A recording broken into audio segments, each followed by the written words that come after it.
Hey guys, welcome back to today's video. Today is Sunday, May 28th, 2023, and today we're going to be talking about Virginia Governor Glenn Youngkin, now reconsidering a 2024 presidential election bid.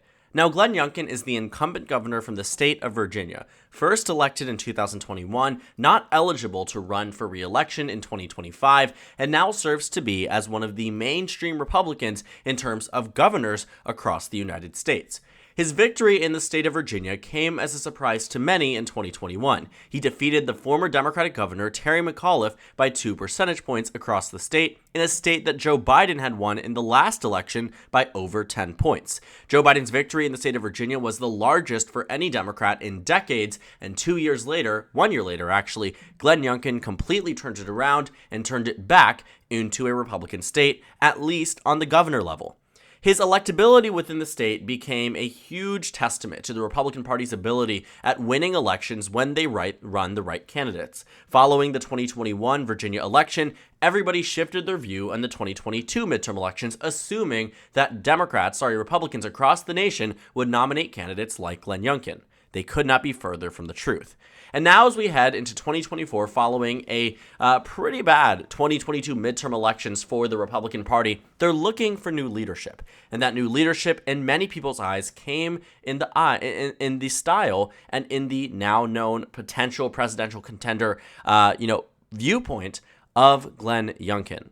Now, Glenn Youngkin as a Republican candidate for president doesn't exactly seem to be the most exciting or monumental name on the ballot. But what he does offer is that traditional, boring, old conservative values that is electable across the United States. Looking at where we are right now with Glenn Youngkin reconsidering a 2024 bid, the word reconsider is used because Glenn Youngkin ruled out initially that he would be running for president, saying, no, I'm focused on the state of Virginia, and that's that. He made it known that the state of Virginia was where he was focusing his efforts, specifically in the 2023 Virginia elections. The thing about Virginia is they have off-cycle elections. They hold their governor election a year after every presidential. Then they hold their state senate and state legislative races every 2 years on that off-cycle as well, so 2021 and 2023. So they had an election back in 2021 in which Glenn Youngkin's victory ushered in Republican leadership in the state house, or the House of Delegates as they call it. But in the Virginia Senate, that's what's coming up. And Glenn Youngkin was all in on it, saying that he was not going to be talking about running for president, that he wasn't wasting time in Iowa or New Hampshire, that his focus was on the state of Virginia. But it looks like more recently, especially following Ron DeSantis' seemingly failed presidential launch, that he is now reconsidering this possibility of running, saying that he is not Trump light, that he is not never Trump. He is just simply his own person and potentially offers the Republican Party the highest chance at victory should he make it to the general election. And personally, I don't know how much I disagree with that notion. You see, the problem here for the Republican Party is that though Glenn Youngkin is amongst the more electable candidates, he's not doing super well. I think based off what we've seen so far, the reason that actually leans into Glenn Youngkin's hesitancy is the fact that he's not a prominent name even right now. Though he flipped a Biden plus 10-point state, he still has to recognize the very real and harsh reality that the majority of the Republican Party is not on his side. In fact, all he is polling at is 1% nationwide. Youngkin is at 1 percentage point on the 2024 Republican presidential spread. He was the biggest name in Republican politics when he flipped Virginia red. But now, it seems that has fizzled off. But Youngkin isn't giving up just yet. I mean, he's waiting to make an announcement following the 2023 Virginia elections. If I was to place my bets on it, though, I don't know exactly how much I would expect the Virginia elections to go his way. One thing that I do want to point out is that he was elected before Roe v. Wade was overturned, and considering that he is actively pursuing a ban on abortion in the state of Virginia, and is only being held up by the Democratic majority in the Virginia Senate, I'm telling you now, I think this is going to be a very big problem for Glenn Youngkin and for the GOP in these elections.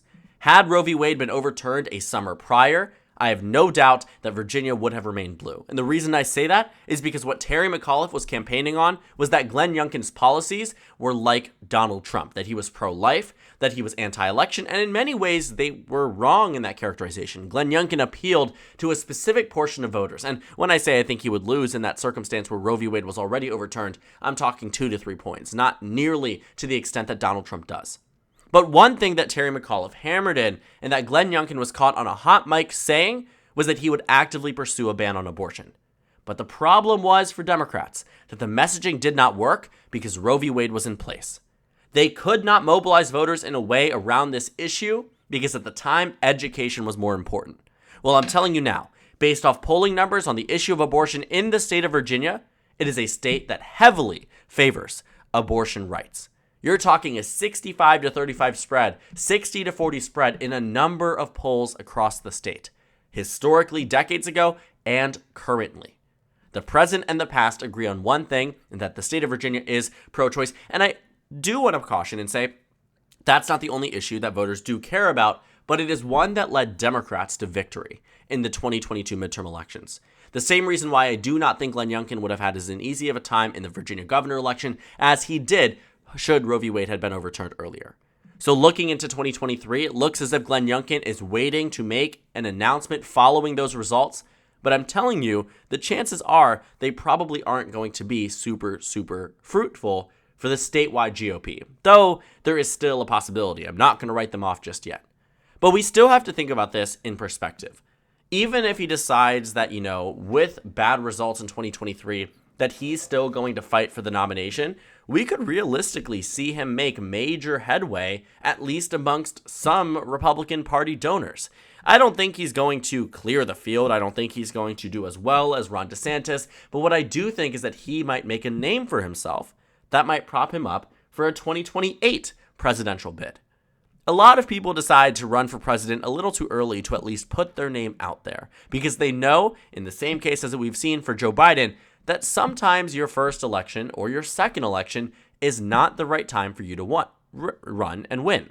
Joe Biden lost in 1988 in his first bid for the presidency in 1988. Isn't that, very interesting to think about? 32 years prior to him winning his presidential election. He ran again in 2008, did not make it super far, but ended up on Barack Obama's ticket. And then in 2020, won the general. So what I'm telling you here is that sometimes this first hurrah isn't people's one only hurrah or their winning one. And I think that's where Glenn Youngkin might come in and at least somewhat make a name for himself. Glenn Youngkin, though, I do think Democrats in another reality would be very worried about and should be very worried about. He is an electable Republican, and that's that. He is one of the very few that I think could actually reasonably face up against Joe Biden and make major headway against him should the circumstances be right. I cannot say the same about many other Republicans, specifically the top two, Donald Trump and Ron DeSantis, both of which I think would lose to President Biden in an election in 2024, even with President Biden's disapproval ratings, even with the current standing of the numbers. Because the point is that America is not for Donald Trump's ideology. They voted against him in the 2020 presidential, and that's fact of the matter. What I will say, though, is that they did not exactly vote against Glenn Youngkin.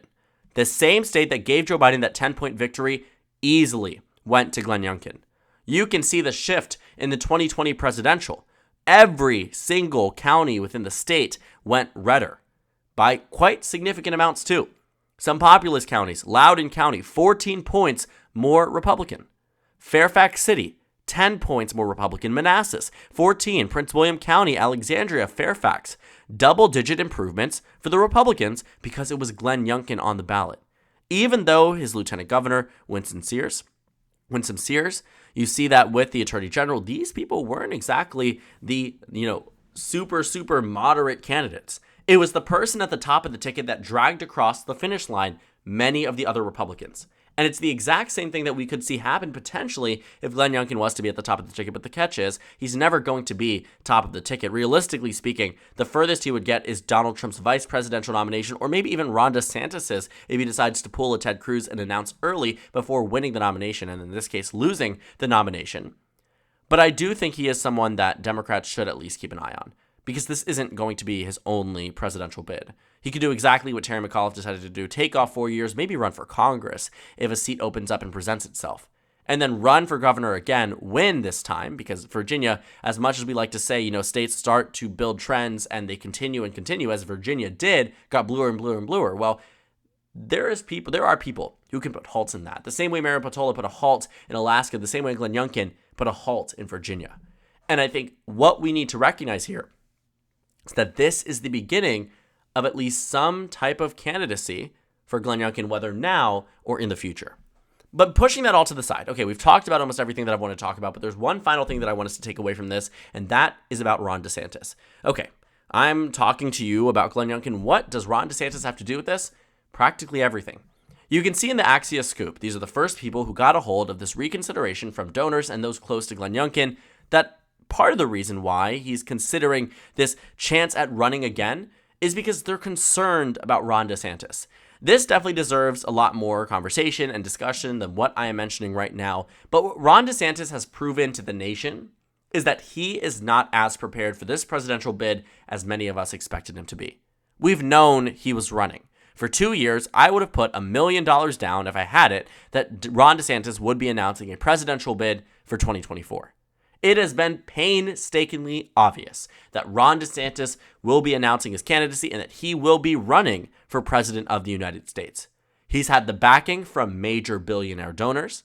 He's had the support from many Republicans across the country.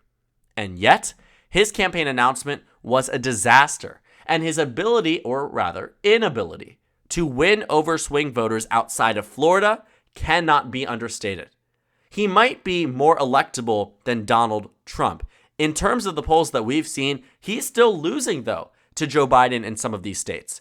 And the argument from the DeSantis camp has been, he's losing, but Donald Trump is losing more. Well, Donald Trump has already lost. You're comparing yourself to a losing candidate. You are comparing yourself to a loser. That's who you're comparing yourself against to. So what we've seen from the DeSantis camp is, Ron DeSantis is doing 4 to 5 points better. Hurrah, look at us. Who cares when the person and point of comparison is another loser?